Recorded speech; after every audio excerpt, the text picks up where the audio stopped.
Hi everyone, welcome to back.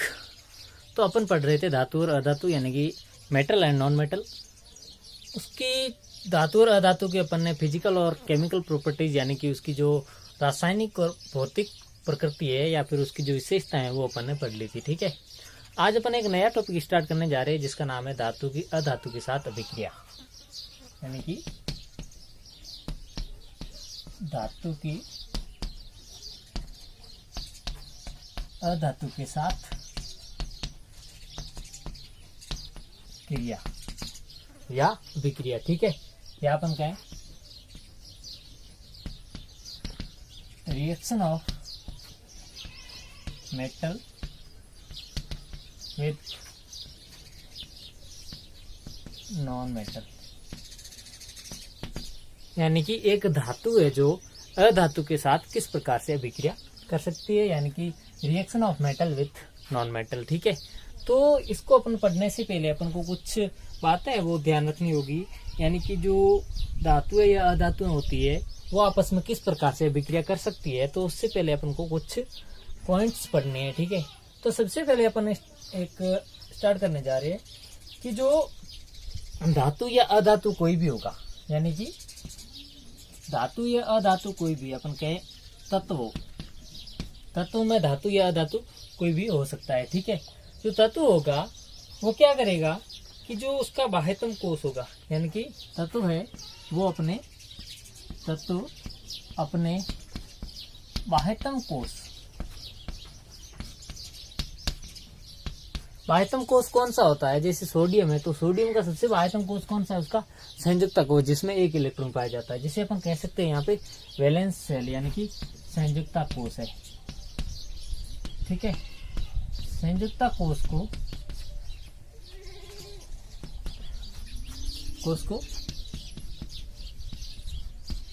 पूर्ण भरने की कोशिश करते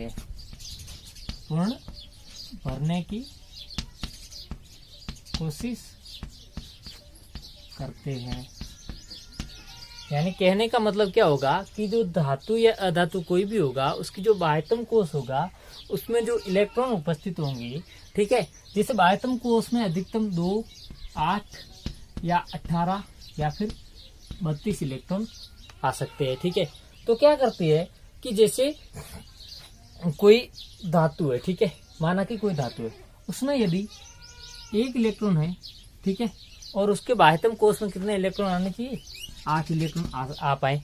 ठीक है, ऐसी यदि धातु है तो वो क्या करेगा कि वो जो धातु होगी वो 1 इलेक्ट्रॉन को त्याग कर जो उसके अंदर का बाह्यतम कोश होगा पूर्ण भरा हुआ होगा वो छोड़ देगा। ठीक है, इसका मतलब ये हुआ कि यहाँ इसने क्या किया, इलेक्ट्रॉन को त्यागा है। ठीक है, इसके बाद क्या होता है कि जैसे यदि बाह्यतम कोश में 7 इलेक्ट्रॉन उपस्थित हो किसी अधातु में, ठीक है, यदि किसी अधातु में 7 इलेक्ट्रॉन उपस्थित है तो वो क्या करेगा, किसी धातु के साथ अभिक्रिया करके उससे 1 इलेक्ट्रॉन अपनी ओर खींच लेगा, यानी कि वो अपना अष्टक पूर्ण कर लेगा। ठीक है, कहने का मतलब ये हुआ कि कोई भी एलिमेंट होगा वो अपना वैलेंस शेल है जो पूरा करने की कोशिश करेगा। ठीक है, तो इसमें सबसे पहले अपन पढ़ते हैं कि जो धातु होगी, आपने देखा अभी कि जो मेटल होगी या धातु होगी वो इलेक्ट्रॉन को त्याग कर धनायन बनाती है,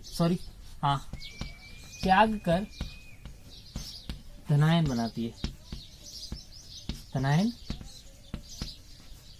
है, यानी कि जो धातु होगी वो हमेशा क्या करेगी, इलेक्ट्रॉन को डोनेट करेगी।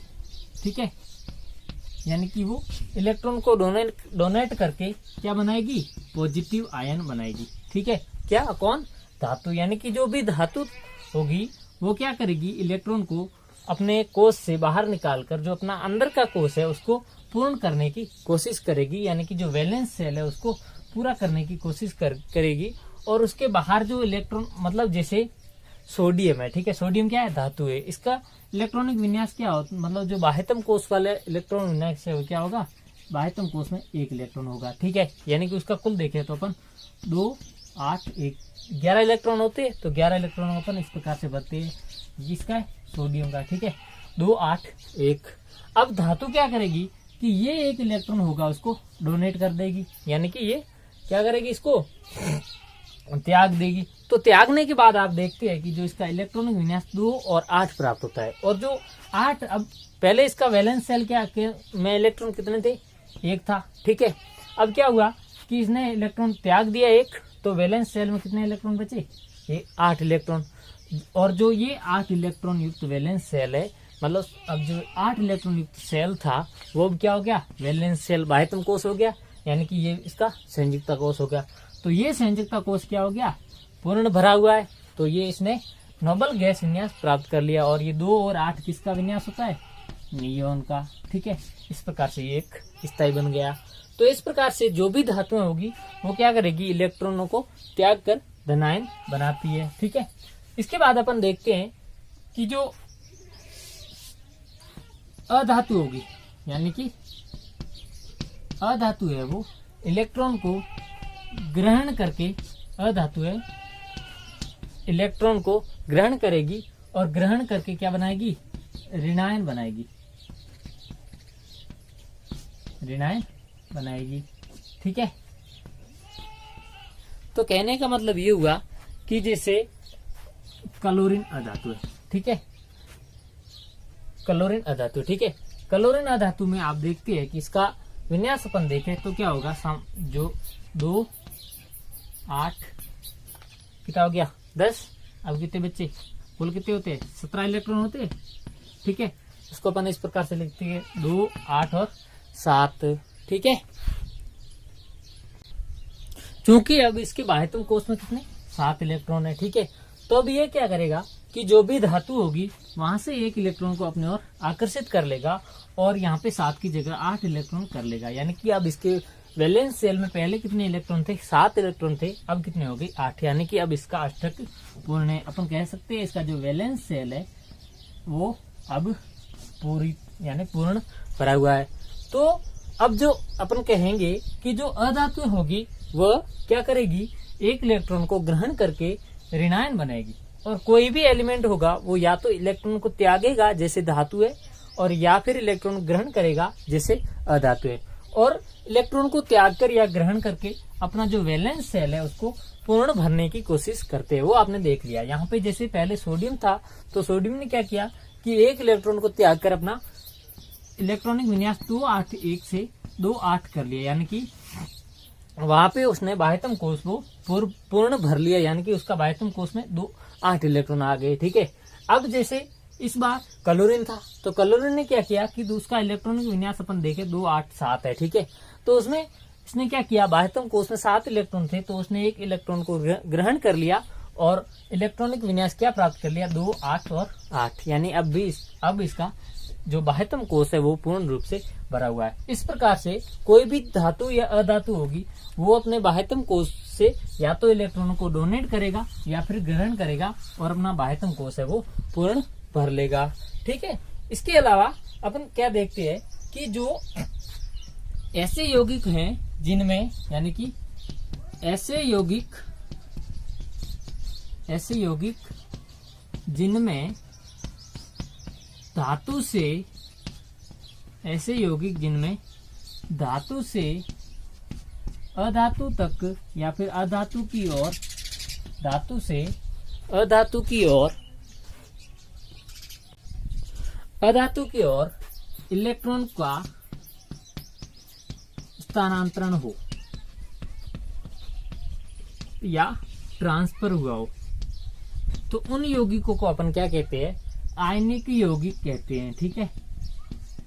आयनिक यौगिक कहते हैं। यानी कहने का मतलब ये हुआ कि ऐसे कंपाउंड या फिर ऐसे यौगिक जिनमें जो क्या हो कि 1 नंबर धातु और अधातु दोनों से बना हुआ, तो धातु और अधातु से बने हुए होंगे तो उसमें क्या होगा कि धातु से यानी कि मेटल टू नॉन मेटल, यानी कि मेटल टू नॉन मेटल क्या होगा, इलेक्ट्रॉन का ट्रांसफर होगा।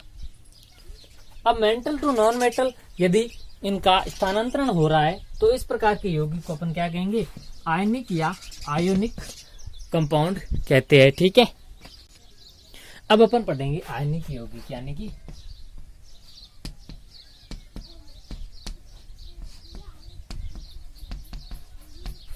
आयनिक यौगिक या आयोनिक कंपाउंड। ठीक है, अब आयोनिक कंपाउंड में सबसे पहला अपन स्टार्ट करेंगे वो है NaCl। NaCl का निर्माण।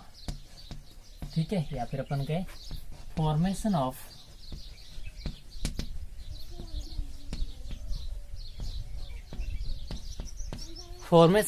NaCl। ठीक है, अब आप देखते हैं कि NaCl किससे बना हुआ है, Na और Cl से, यानी कि Na और Cl से। ठीक है, NaCl किससे बना है, Na और Cl से। अब इसमें आप देखते हैं कि जो सोडियम है वो क्या है, धातु है, और जो क्लोरीन है वो क्या है, अधातु है, यानी कि धातु और अधातु से यौगिक बना है। अब इसमें आप देखते हैं कि जो धातु होगी वो इलेक्ट्रॉन का ट्रांसफर करेगी किससे, अधातु की ओर। क्यों, क्योंकि ये आयनिक यौगिक है। आयनिक यौगिक क्या होते हैं, जो धातु और अधातु से बने हो और जिसमें इलेक्ट्रॉनों का ट्रांसफर किधर हो, धातु से अधातु की ओर। तो यहाँ पे ये क्या हो गया, आयनिक यौगिक। ठीक है, अब आप देखते हैं कि जो सोडियम है उसका इलेक्ट्रॉनिक विन्यास क्या होता है, 2, 8 और 1। ठीक है, और इसका इलेक्ट्रॉनिक विन्यास क्या होगा, 2, 8 और 7। ठीक है, अब चूंकि इलेक्ट्रॉन 1 का यहाँ से सोडियम से क्लोरीन की तरफ ट्रांसफर हो रहा है। ठीक है, तो ये इलेक्ट्रॉन इस वैलेंस सेल से निकलकर क्लोरीन के वैलेंस सेल में आ जाएगा, और क्लोरीन का इलेक्ट्रॉनिक विन्यास क्या होगा, 2, 8 और 8। ठीक है, तो अब इसको अपन यदि दिखाना चाहे तो किस प्रकार से दिखा सकते हैं कि जैसे ये सोडियम था। ठीक है, इसका इलेक्ट्रॉनिक विन्यास पहले क्या था, 2, 8, 1।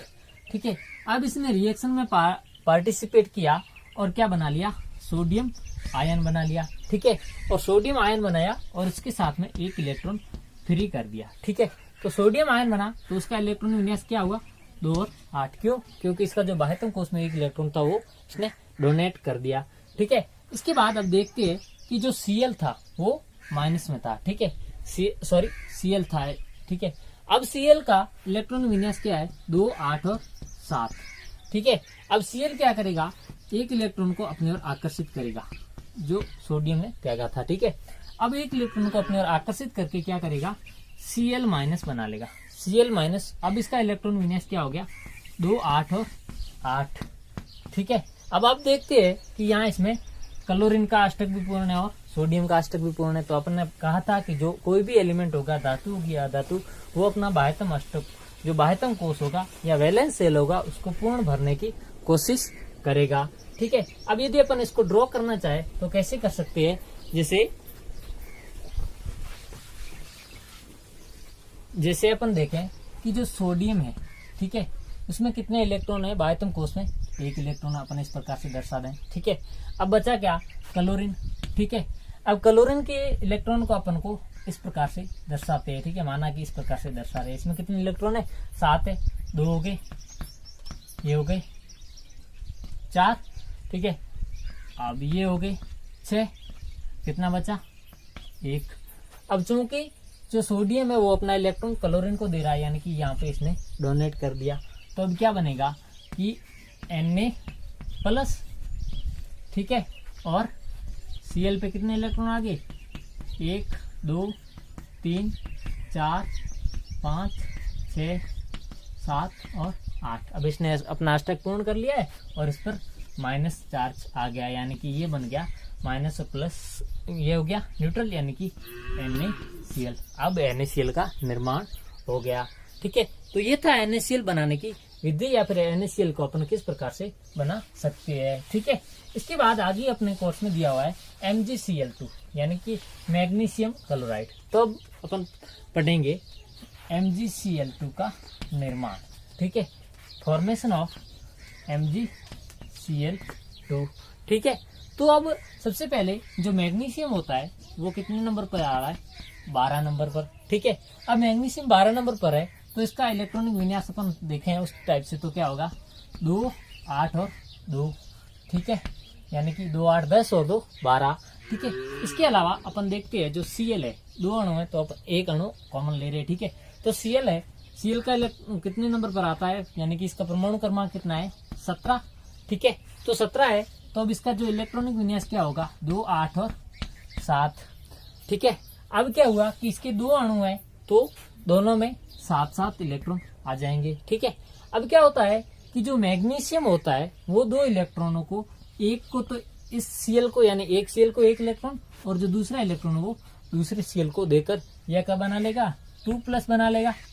और जो Cl है वो प्रत्येक Cl -1 बना लेगा। ठीक है, यानी कि यहाँ पे अपन रिएक्शन देखें तो क्या होगी, Mg है वो क्या करेगा, 2 इलेक्ट्रॉन को त्याग कर Mg2+ बना लेगा, Mg+2 इलेक्ट्रॉन। पहले क्या था इलेक्ट्रॉन विन्यास 2 8 2, अब क्या हो गया 2 और 8, यानी कि अब इसका अष्टक है जो पूर्ण हो गया। ठीक है, अब दूसरा क्या है, क्लोरीन है। ठीक है, तो क्लोरीन क्या करेगा, 1 इलेक्ट्रॉन को ग्रहण कर लेगा तो क्या बना लेगा, Cl-। ठीक है, पहले कितने थे 2 8 और 7, अब कितने हो गए 2 8 और 8। इस प्रकार से ये 2 क्लोरीन थे तो 2 इलेक्ट्रॉन को ग्रहण करेंगे तो Cl- बनाएंगे, यानी कि यहाँ पे भी ये 2 कर देते अपन इसका। ठीक है, यानी कि 2 क्लोरीन का अणु है तो ये 2 पर रहेंगे। ठीक है, अब इसका यदि अपन स्ट्रक्चर देखें तो कैसा होगा कि Mg है उसके बाह्यतम कोश में कितने इलेक्ट्रॉन है, 2 इलेक्ट्रॉन। ठीक है, अब इसके साथ कितने रिएक्ट हो रहे हैं क्लोरीन के अणु, 2 अणु, तो ये 2 अणु अपन ने बना ली। प्रत्येक अणु में कितने इलेक्ट्रॉन, 7 इलेक्ट्रॉन, 4 ये हो गए, 2 ये हो गए, 1 ये हो गया, यहाँ पे भी 4 ये हो गई।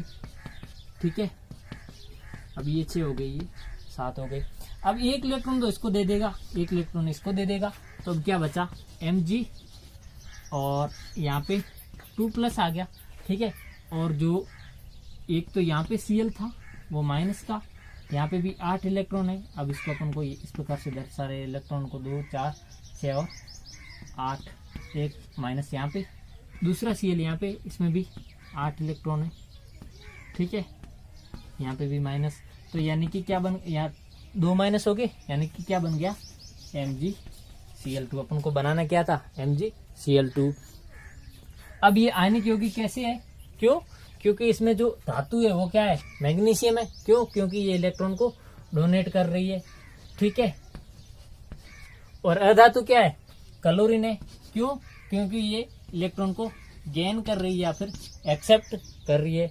तो ऐसे यौगिक जिसमें धातु और अधातु क्रिया कर रहे हो और उनमें से धातु है वो जैसे यहाँ पे धातु मैग्नीशियम है तो धातु मैग्नीशियम इलेक्ट्रॉन को त्याग करे, यानी कि धातु है वो इलेक्ट्रॉन को त्याग करे और जो अधातु है वो इलेक्ट्रॉन को ग्रहण करे और उसके बाद जो यौगिक बनाती है उसको अपन आयनिक यौगिक कहते हैं। इस प्रकार से MgCl2 क्या है, आयनिक यौगिक है। ठीक है,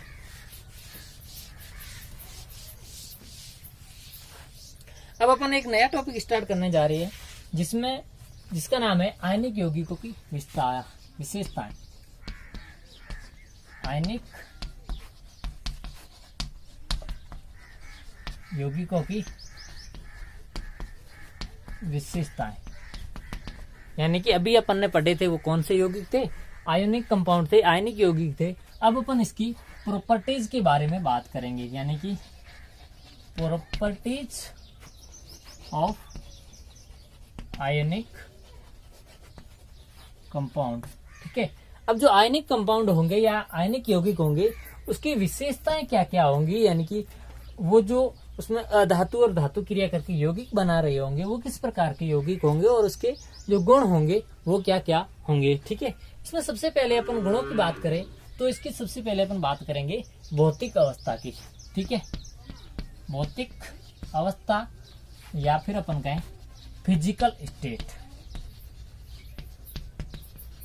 फिजिकल स्टेट यानी कि जो धातु और अधातु के द्वारा जो आयनिक यौगिक बने हैं उसमें वो कैसे होंगे, यानी गैस होंगे, ठोस होंगे या फिर द्रव होंगे। तो उनमें से ये क्या होती है, जो धातु और अधातु होते हैं वो ठोस होते हैं, यानी कि क्या होंगे, सॉलिड होंगे। ठीक है, और इसके अलावा ये क्या होते हैं, कठोर भी होते हैं। ठीक है, यानी कि ये कैसे होते हैं, हार्ड होते हैं, यानी कि धातु और अधातु से बने जो भी यौगिक होंगे वो ठोस होंगे, यानी कि सॉलिड होंगे। और उसके बाद ये क्या होते हैं, कठोर होते हैं। अब ये कठोर क्यों होते हैं, क्योंकि यहाँ पे धनायन और ऋणायन के बीच प्रबल आकर्षण के कारण यौगिक बन रहा है। धनायन कौन है? धातु, और ऋणायन कौन है? अधातु। तो इन दोनों के बीच क्या होगा? परबल अट्रैक्शन होगा। अट्रैक्शन यानी परबल आकर्षण होगा। तो आकर्षण के द्वारा ये यौगिक बन रहे हैं, इसलिए ये क्या होंगे? हार्ड होंगे। ठीक है। इसके अलावा ये यौगिक ब्रिटल होते हैं, यानी कि भुरभुरे अपन कह सकते हैं। ठीक है, क्या कहें? ब्रिटल होते हैं। ठीक है। अब ब्रिटल क्या होते हैं कि ऐसे यौगिक जिस पर अपन जैसे कोई हथौड़ी या किसी और द्वारा यदि अपन उसको पीट रहे हैं उस यौगिक को, तो वो टुकड़ों में टूट जाता है। ठीक है। तो इसी प्रकार जो धातु और अधातु के द्वारा जो यौगिक बने होंगे, यदि अपन उसको हथौड़े की मार से पीटेंगे तो वो क्या होंगे? टुकड़ों में बंट जाएंगे। ठीक है। तो इस प्रकार से ऐसे यौगिक क्या होंगे? भुरभुरे होंगे। ठीक है। इसके अलावा अपन बात करें इसके क्वथनांक और गलनांक की, यानी कि मेल्टिंग पॉइंट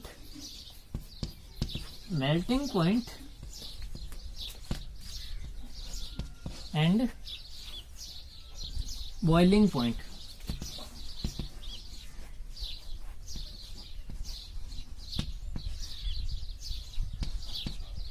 ठीक है। या फिर अपन कहें गलनांक और क्वथनांक। गलनांक और क्वथनांक। अब क्या होगा कि जो धातु और अधातु है, यानी कि धातुओं और अधातु के द्वारा जो बने यौगिक होंगे वो कैसे होंगे? उनके जो गलनांक और क्वथनांक होते हैं वो क्या होते हैं? उच्च।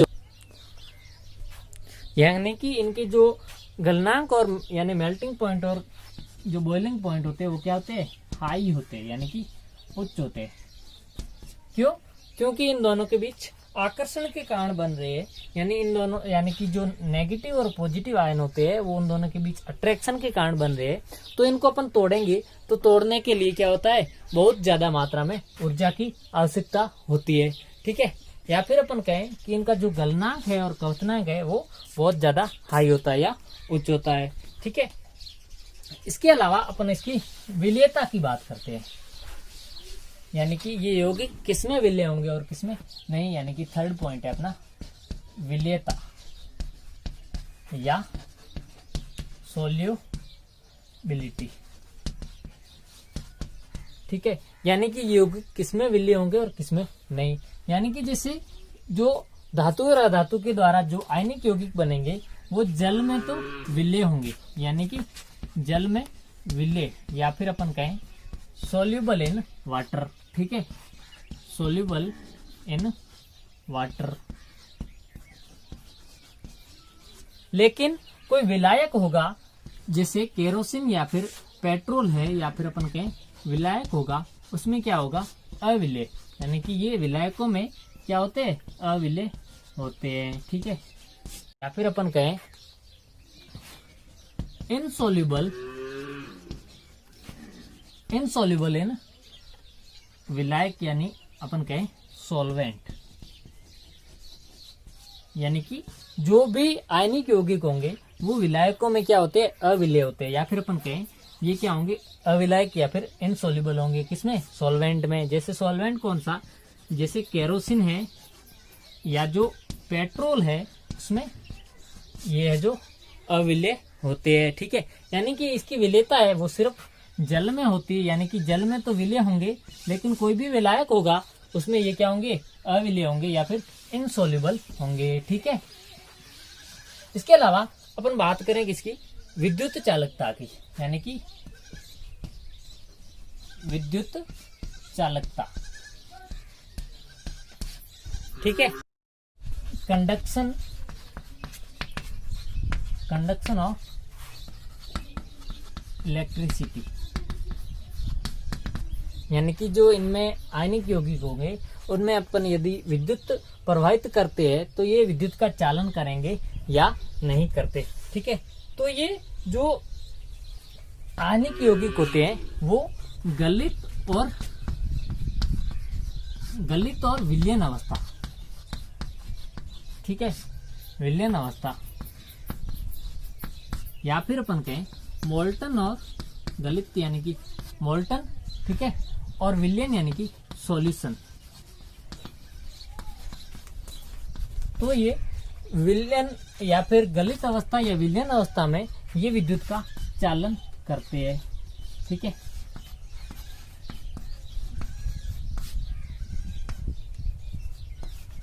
यानी कि जो भी आयनिक यौगिक होंगे वो यदि अपनी गलित अवस्था में है या मोल्टन स्टेज में है या फिर उसकी जो विलयन अवस्था है यदि उसमें अपन उसको कन्वर्ट कर दें या अपन कहें यदि वो विलयन अवस्था में उपस्थित है तो वो क्या करेगा, विद्युत का चालन करेगा। यानी कि उसमें यदि अपन विद्युत को प्रवाहित कर रहे हैं तो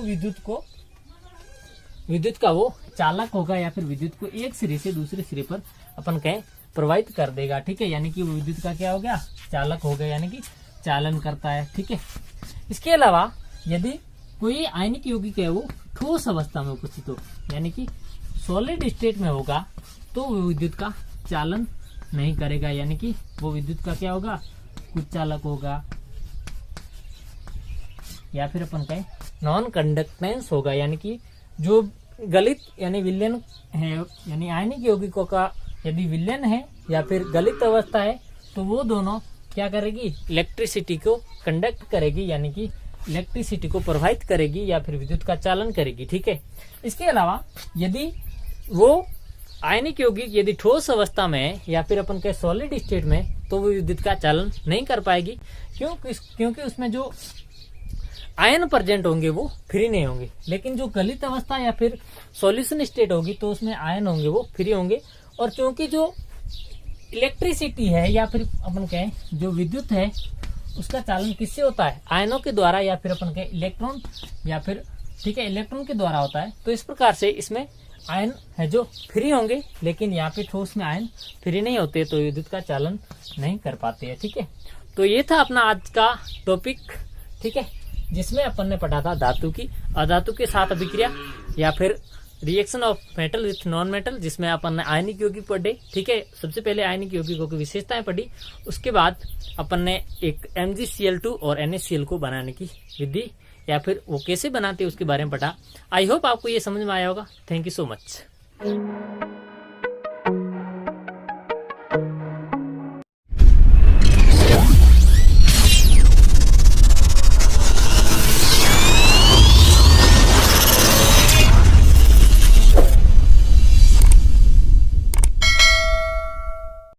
अच्छा सुनो, सब्सक्राइब करते वक्त ना घंटी बजा देना ताकि जब मैं ऑनलाइन आऊँ तो तुम्हारे फोन की भी घंटी बजे।